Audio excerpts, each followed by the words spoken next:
ఇప్పుడు కొన్ని express update వార్తలు. ప్రపంచ మలేరియా దినోత్సవం సందర్భంగా జిల్లా వైద్య మరియు ఆరోగ్య శాఖ అధికారి డాక్టర్ శ్రీహరి ఆధ్వర్యంలో ర్యాలీ నిర్వహించారు. ఈ కార్యక్రమానికి ముఖ్య అతిథిగా NVB DCP Vijayawada deputy director Ramanatharao హాజరయ్యారు.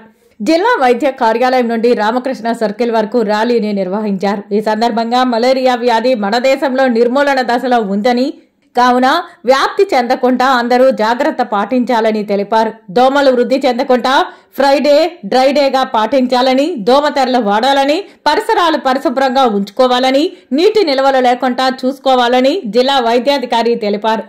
అందరూ కూడా యొక్క వేసవిలో తీసుకోవాల్సిన జాగ్రత్తల గురించి ఏం చేయాలి ఏం చేయకూడదని మీకు అందరూ కూడా గ్రూప్లో కూడా పెట్టడం జరిగింది. దాని మీద కూడా ఒక అవేర్నెస్ అనేది క్రియేట్ చేయాలి. ముఖ్యంగా మన తిరుపతి పెరి అర్బన్లో కానీ లేదా రూరల్లో కానీ ఈ కేసులు ఎక్కువగా రాకుండా తీసుకోవాల్సిన జాగ్రత్తల గురించి కూడా ప్రజలందరూ కూడా విజ్ఞప్తి చేయాలి. అదేవిధంగా నీరు నిల్వ ఉండడము, ఎక్కువగా కాలువలు బ్లాక్ అవ్వడము, మీకు అందరూ కూడా యాప్ కూడా వచ్చిన్నాము, వెక్టార్ కంట్రోల్ హైజీన్ యాప్ అని. ఆ యాప్ను కూడా సక్రమంగా యూటిలైజ్ చేసి మీ పంచాయతీ సెక్రటరీతో కానీ లేకపోతే శానిటేషన్ సెక్రటరీతో కానీ మాట్లాడుకొని ఖచ్చితంగా ఎక్కడా కూడా ఎటువంటి ఇబ్బంది లేకుండా కూడా చూడాలి.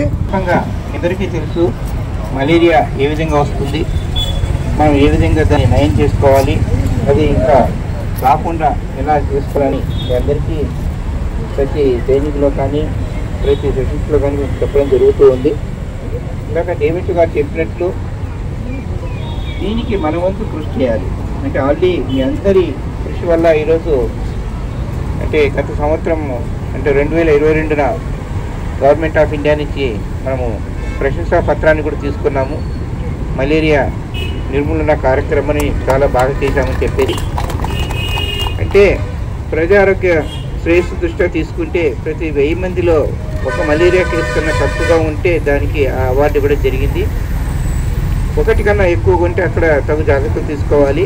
2 కన్నా ఎక్కువ ఉన్నప్పుడు 1000 మందిలో అక్కడ అవసరమైన ఇంకా ఉధృతమైన తీసుకోవాల్సి వస్తుంది. స్ప్రే ఆపరేషన్స్ కావచ్చు, అక్కడ ఇందాక సార్ చెప్పినట్టు డిఎంహెచ్ గారు చెప్పినట్టు ఫీవర్ సర్వేలు అవన్నీ కూడా మనం చేసుకుంటూ పోవాలి. ఈ విధంగా చేస్తూ ఉన్నాము. చాలా కార్యక్రమాలు చేస్తూ గత కొన్ని దశాబ్దాలుగా చేస్తూ ఈరోజు మనము మలేరియా పూర్తిగా నిర్మూలించేదానికి అనుకొని ఉన్నాము.